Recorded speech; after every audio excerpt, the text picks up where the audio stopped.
කෙල්ලෙක් මහරය අමුතු සද්දයකට ගැස්සිලා හැරෙනවා. කාමරේ දොරගාවට ගිහින් බලද්දි එයාව කම්පනයට පත්වෙන දෙයක් සිද්ධ වෙනවා. 2025 නොවැම්බර් 30 වෙනිදා මේ වීඩියෝ එක රෙකෝඩ් කරන්නේ සෙනුරි රසංගනී කියලා ගර්ල් කෙනෙක්. මෙයා මට මේ වීඩියෝස් ටික එවනවත් එක්ක වොයිස් කට් එකක් දානවා. ඒකෙදි එයා කියන්නේ හරිම නොසන්සුන් කතාවක්. එක හැමනැලි කාමරහෙම හරි මෙහෙ යනවා. ඉතින් එක දේවල් පේනවා.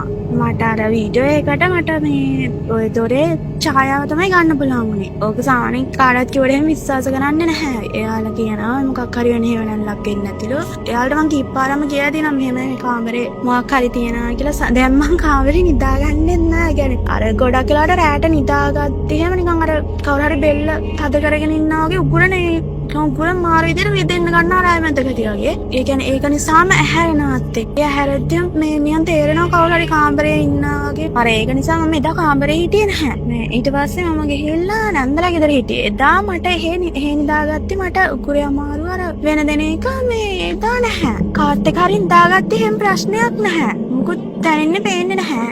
දැන් ඉන්නේ මේ අම්මත් එක්ක අර එයත් එක්ක ඉද්දි අර කවුරු හරි ඉද්දි උගුර අමාරු වෙන්නේ නැහැ. අර තනියම නිදාගත්තේ තනියම කාමරේ ඉද්දි තමයි එහෙම වෙන්නේ. එයා කියන විදිහට එයාගේ කාමරේ එයාට අමතරව එයාට විතරක් පේන දෙයක් හෝ කෙනෙක් ඉන්නවා කියලයි.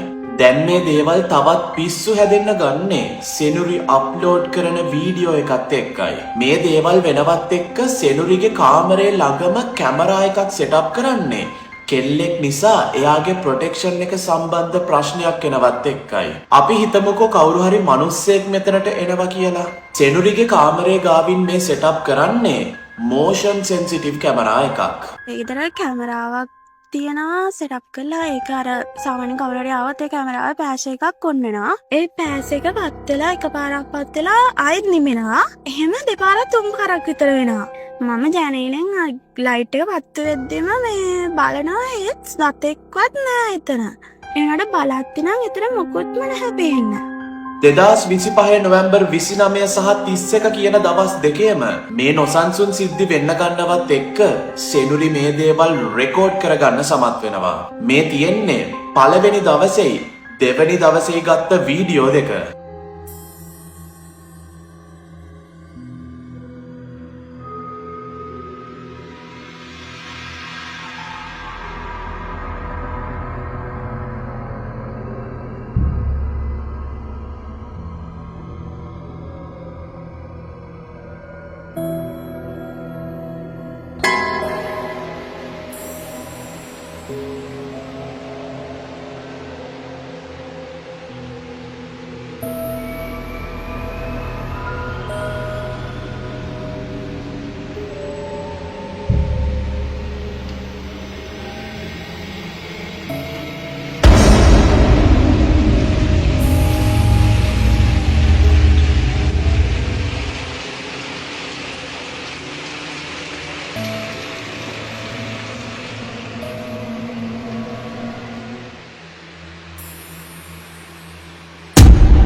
එයාගේ වොයිස් මේල් එකේ කිව්වා වගේම කාමරේ ඉස්සරහා හෙවණැල්ලකට හේතු වෙන කිසිම දෙයක් නැහැ. පුදුම හිතෙන්න ගන්නේ මේ දේ මොකක් වුණත් මිනිස්සෙක්ගේ හෙවණැල්ලකට සමාන හැඩරුවක් තියෙනවා. මේ ගැන ඔයාගේ අදහස යටින් කමෙන්ට් කරගෙන යන්න.